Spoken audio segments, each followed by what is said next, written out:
And then we have a female that was also maybe grazed by a bullet or injured in some way. I don't have all the facts.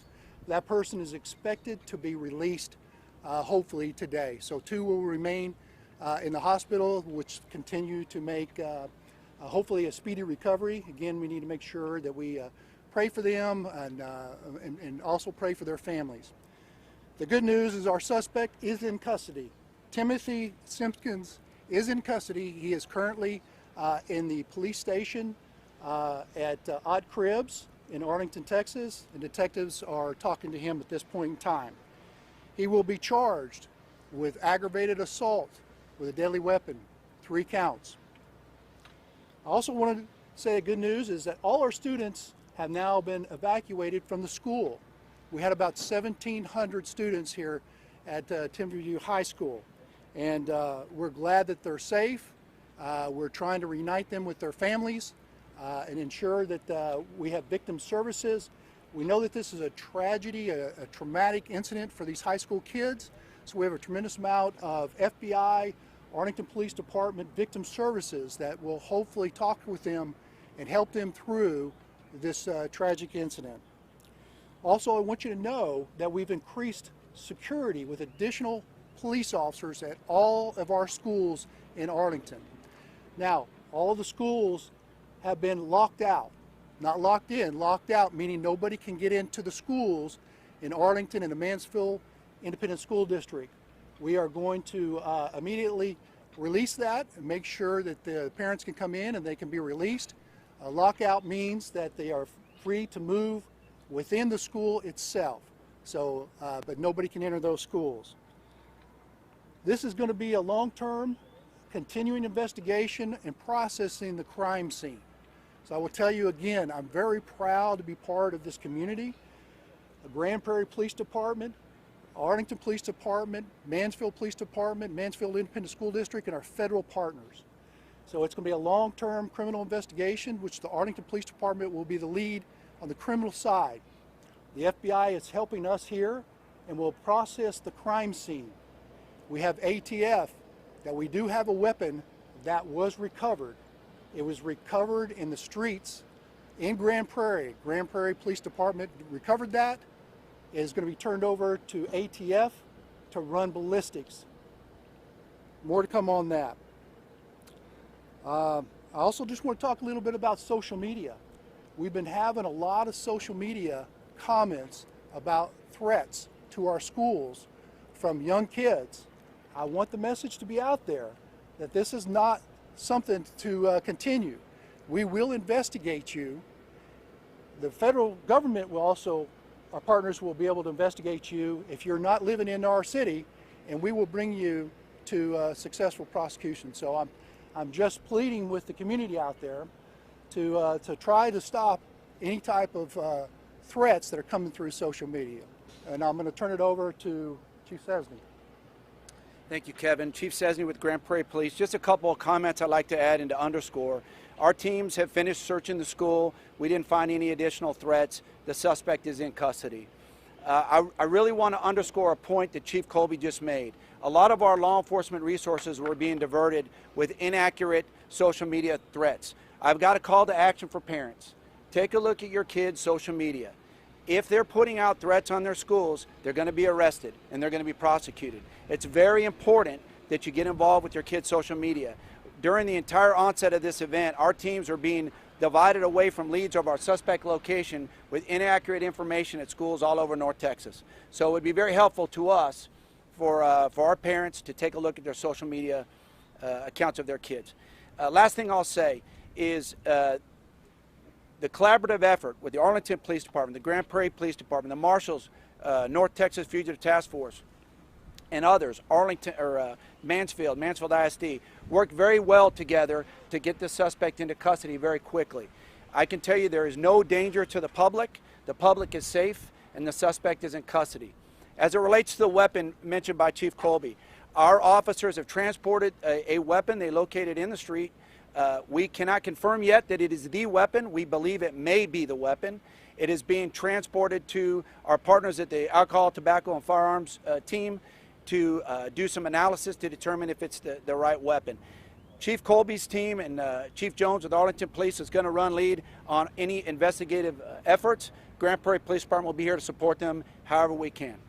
With that, thank you. It was a handgun, 45 caliber weapon that was located. Thank you.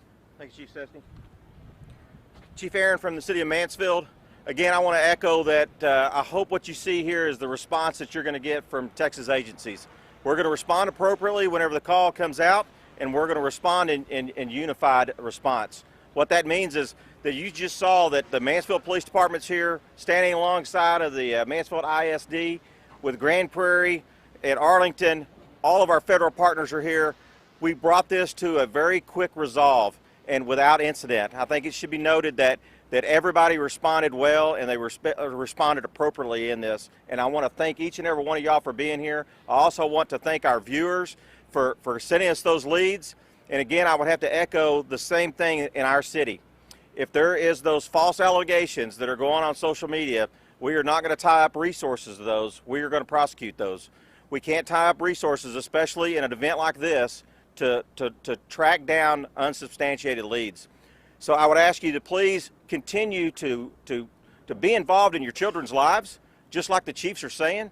Be involved in what's going on in your schools and know for sure that we are going to be standing here side by side with you. Thank y'all very much for your participation, and thank all of y'all for being here. Donald Williams, Mansfield ISD, Associate Superintendent for Communications. I want to begin by stating that it's been pretty impressive to see the tremendous work that has happened with the local law enforcement agencies. They've worked extremely well to be able to bring this particular situation to its closure. The next thing I want to mention as it relates to the reunification process for our students. We have 1,700 students that are heading over to the Mansfield ISD Center for the Performing Arts. We're working through that process with our parents and our students right now. We have counseling support that's there. We also have our student nutrition team that's there as well to be able to help our parents be as comfortable as possible. Another bit of information that we want to put out for our families as well is we're going to cancel all of our after-school activities for today. We want to make sure that we're putting our resources where they're most needed at this particular time, and that's to be able to take care of the students and the children and the parents of the Timberview High School feeder pattern. So that information is going to be going out here shortly if you haven't already got that at this particular time. Again, so grateful for the efforts of law enforcement as far as being able to help us work through this particular process. We will continue to update you from a Mansfield ISD standpoint as we get more information. Thank you. Before we open up this question, would either one of you be able to speak maybe to what you can of the nature of how we took the suspect into custody? The question came up of how we took the suspect into custody. We had some communication with his attorney. He did report to an attorney.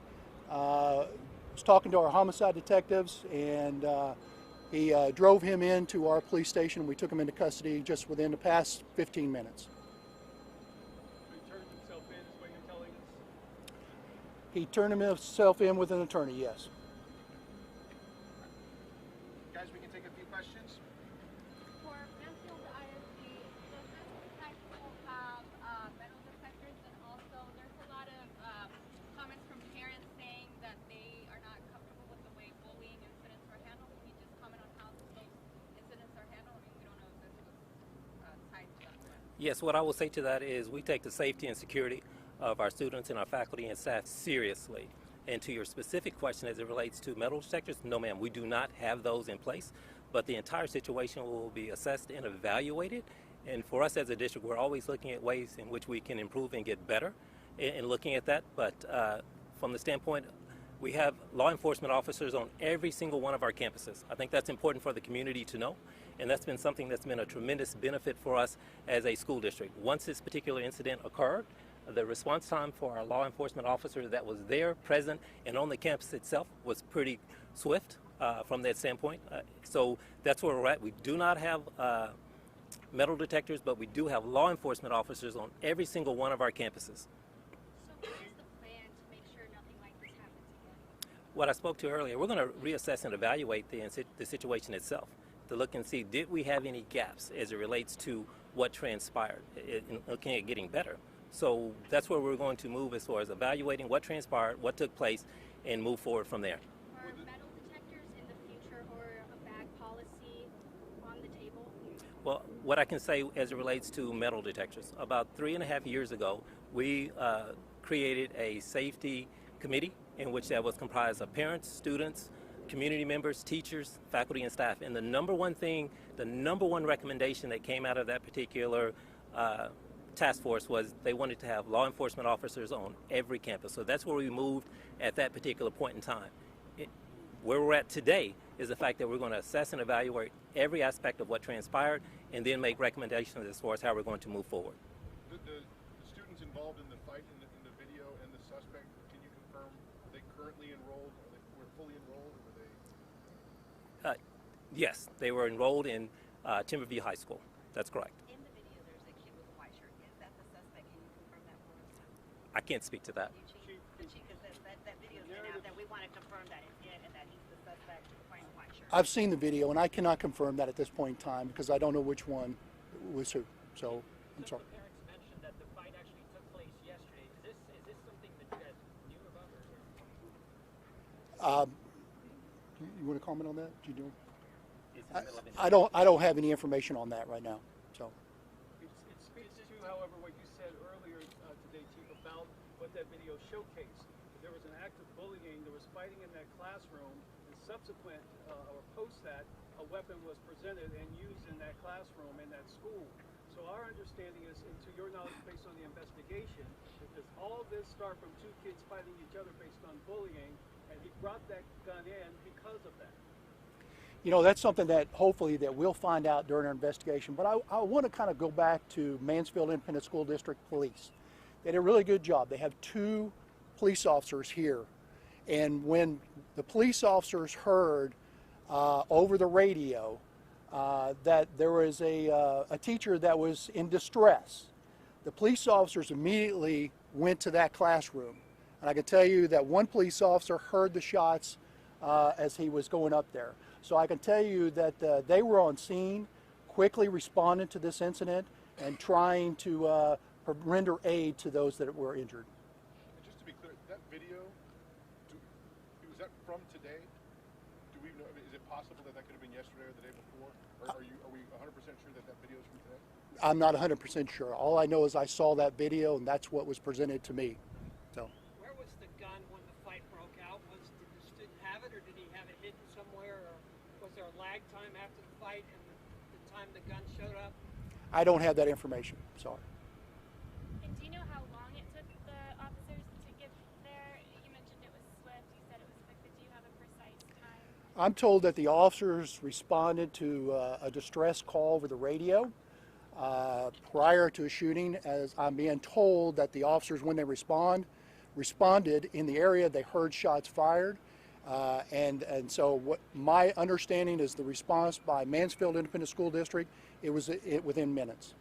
Was there an alarm that went off inside to warn students? I'm not sure on the procedure of this school. So do you have any comments?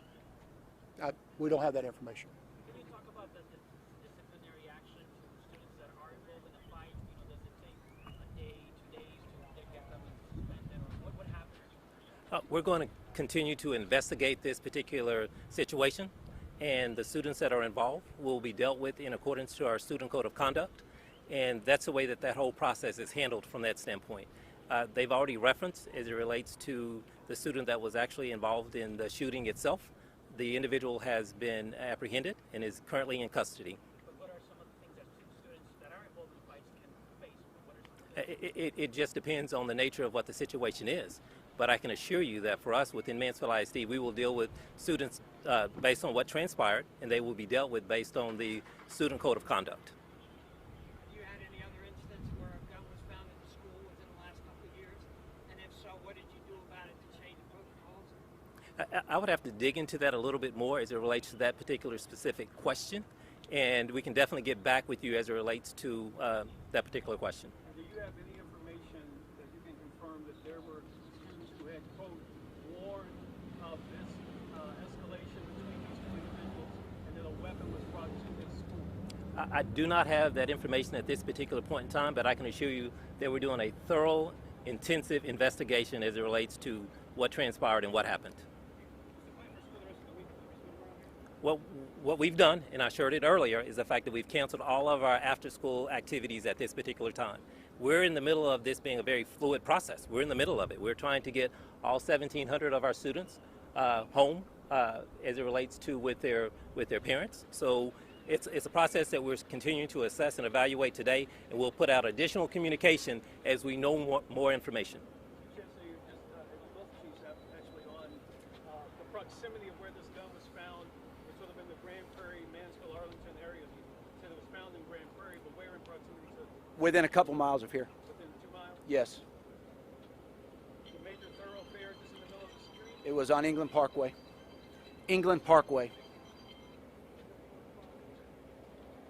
Look, I just want to close and again thank everyone for being here. This will be our last press conference here. Again, I want to emphasize that there's a lot of social media that's being pushed out right now. Some of the things that we're actually seeing too and investigating, and it's not correct information. So I've tried to give you the most up-to-date, correct information as I can, and then any further information during the investigation will come out of our media office. So again, thank you guys for being here and staying with us. One last question. Was there technology in the school employed to limit cell phones coming in or out, cell phone signals coming in or out?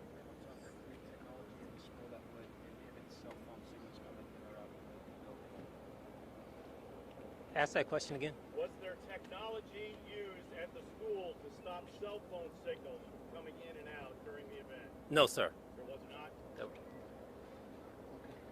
All right, thanks everybody. And then once the suspect has been formally booked and we get the all clear from our investigators, we'll release the booking photo to you guys, and that will be coming from us. Like they said, any other follow-ups, please filter through our office. We'll be pushing out news releases with any additional details. And thank you guys again. I got it.